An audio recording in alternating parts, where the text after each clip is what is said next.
So currently I am with the Royals of Balasinor, amateur paleontologist नवाबजादी Alia Sultana Bobby, जो कि dinosaur princess के नाम से जानी जाती है। सो मैम, आपका हमारे इस शो रोड टू रोड में बहुत बहुत स्वागत है और आपका हमारे इस शो में जुड़ने के लिए शुक्रिया। Thank you very much Adarsh and career नक्शा टीम कि आपने मुझे ये मौका दिया आपसे यहाँ पे बात करने का। So thank you very much. Likewise, my first question is, आप पेलियोंटोलॉजी और एक्सकेवेशन साइट के साथ कैसे जुड़ गए और एक्सकेवेशन साइट पर फॉसिल्स मिले तब आपको कैसे पता चला कि ये डायनासोर्स के हैं? यहाँ पे जो एक्सकेवेशन हुआ वो 1980s में हुआ था, जो GSI that is geological survey of India की टीम ने 1980s में किया था और मैं ये साइट से जुड़ी तकरीबन 1996 में।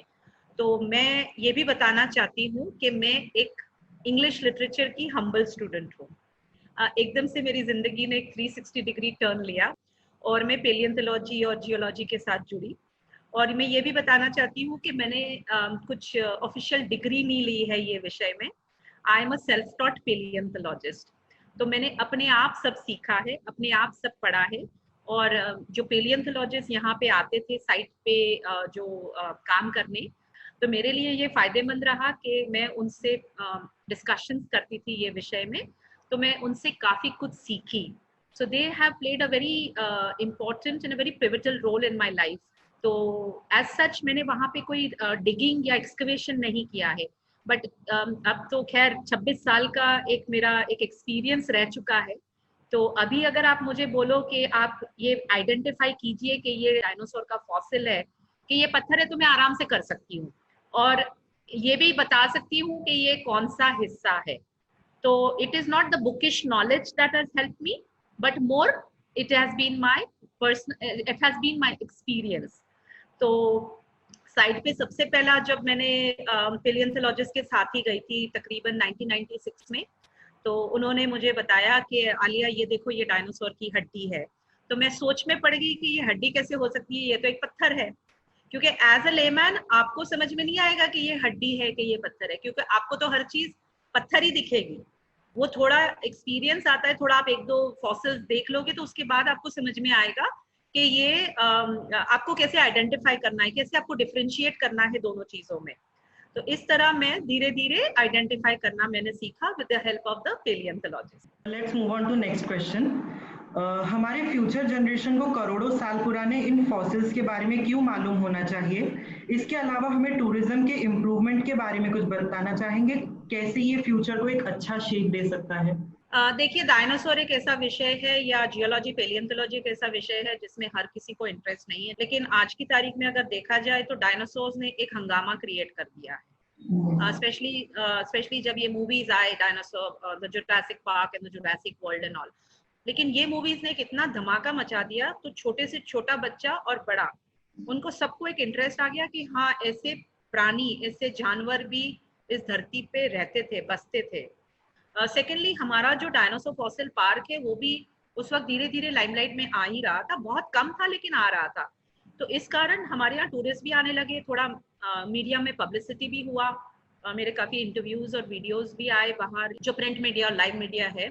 तो उन्होंने मुझे मेरी काफी मदद की ये विषय में, to bring forth the dinosaurs to the world.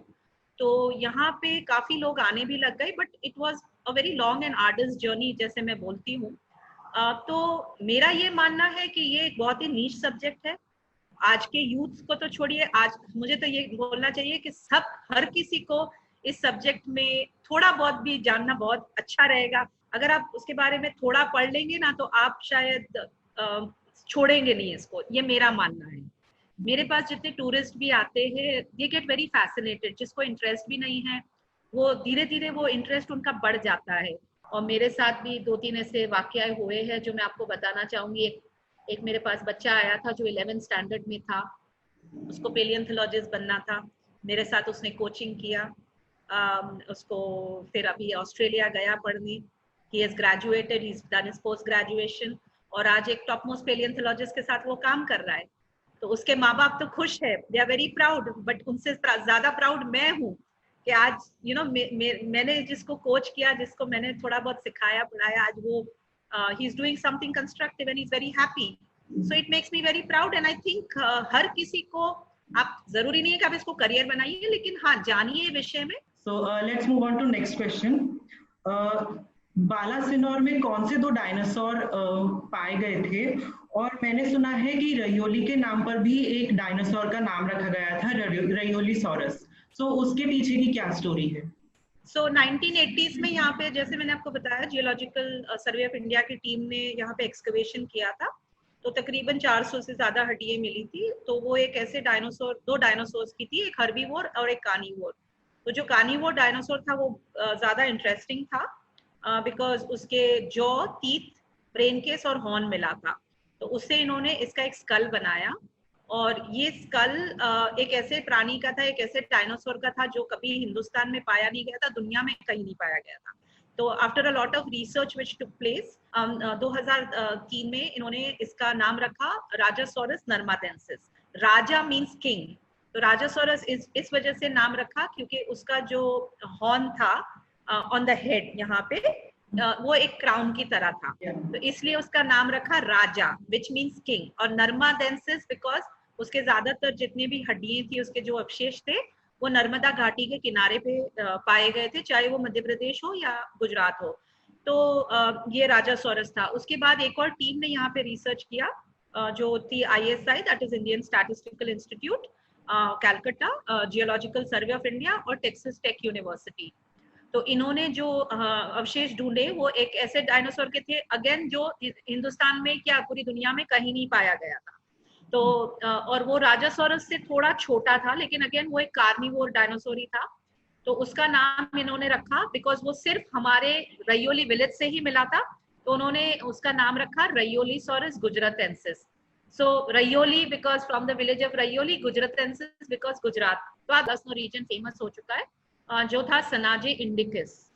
तो सनाजे इंडिकस इसका एक एक्चुअली क्या था, जियोलॉजिस्ट को एक डायनासोर के अंडों का नेस्ट मिला था, जिसमें अंडों के साथ साथ उनको एक ऐसे एक जानवर का फॉसिल भी मिला।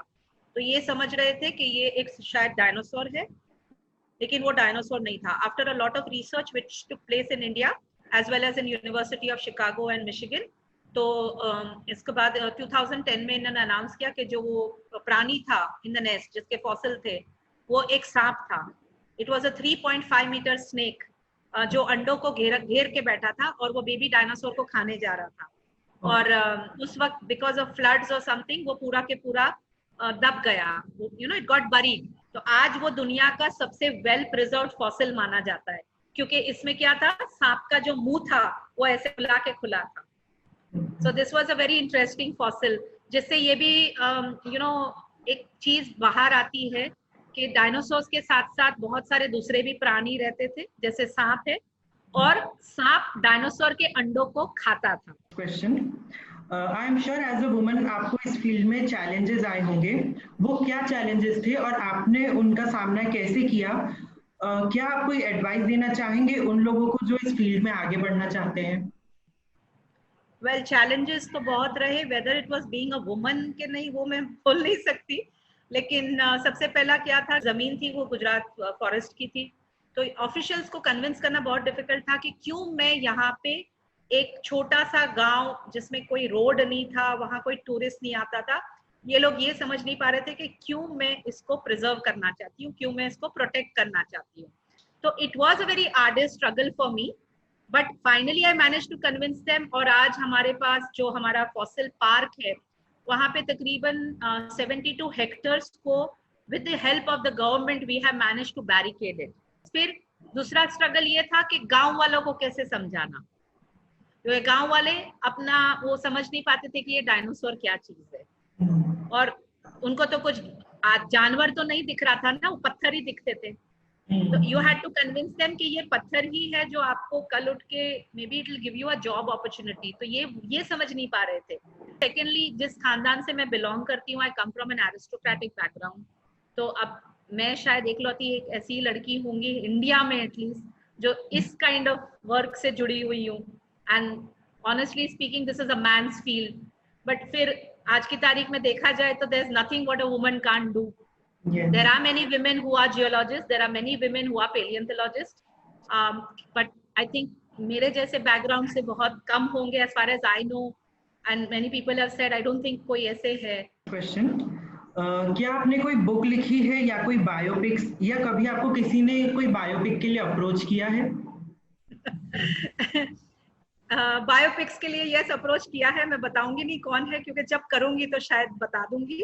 अभी इट्स ऑन होल्ड। किताब तो खैर मैं खुद मुझे 2-3 पब्लिशिंग हाउसेस ने अप्रोच किया था, लेकिन किसी कारण से मैं कर नहीं पाई। लेकिन एक किसी को मैंने ये अपॉर्चुनिटी दी किताब लिखने के लिए। तो आज we already have a book on Indian dinosaurs which is written by a lady in Bombay. And खैर अभी मैं एक अपनी ही ऑटोबायोग्राफी लिख रही हूँ।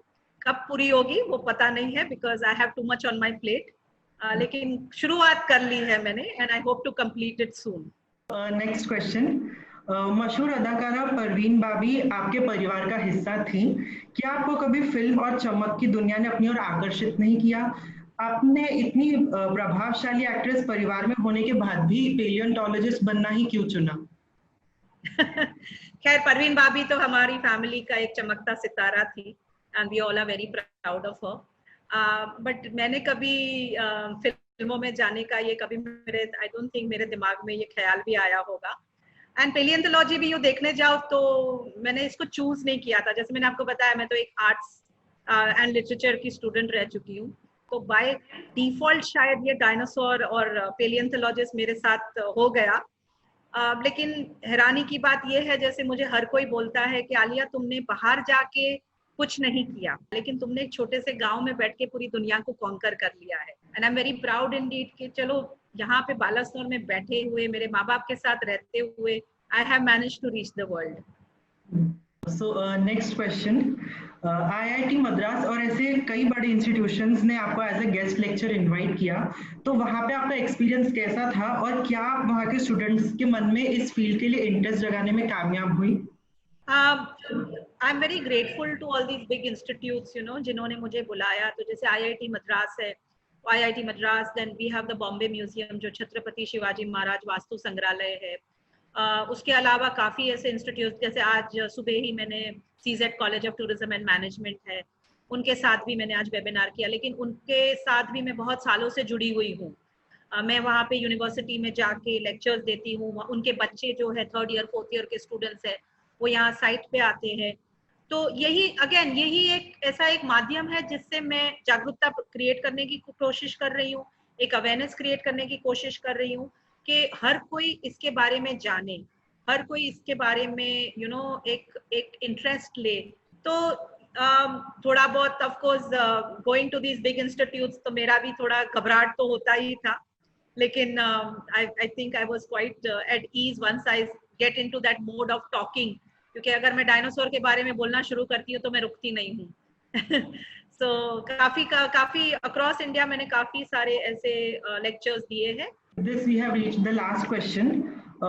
You have helped in schools, helped in hotels, and also did a lot on dinosaurs. Said to be very philanthropic. So what next? Well, I've been instrumental in setting up the Gujarat Tourism's Museum at Rayole Village. उसके अलावा I'm doing a lot of जैसे lectures वगैरह भी मैं कर रही हूँ। Now we are in phase 2 of the museum. तो जब सीएम सर ने जब म्यूजियम इनॉग्रेट किया था तो ही वाज क्वाइट इम्प्रेस्ड कि गुजरात में ऐसी भी एक धरोहर है। तो उन्होंने नियरली 10 करोड़ सैंक्शन किए for further development and international marketing. So the phase 2 of the museum, the work is going to start soon. So that is what I'm looking forward to, and I'll contribute in whatever way I can for the phase 2. And apart from that, मुझे काफी बोला गया है कि आप एक YouTube channel की शुरू कीजिए। अब YouTube channel is something that I'm quite skeptical about. वो पता नहीं करूँगी कि नहीं करूँगी, I don't know.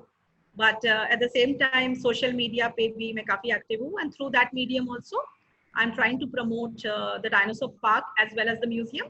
Thank you so much, ma'am. It was wonderful talking to you, and we got to learn a lot. Thank you so much for joining with us.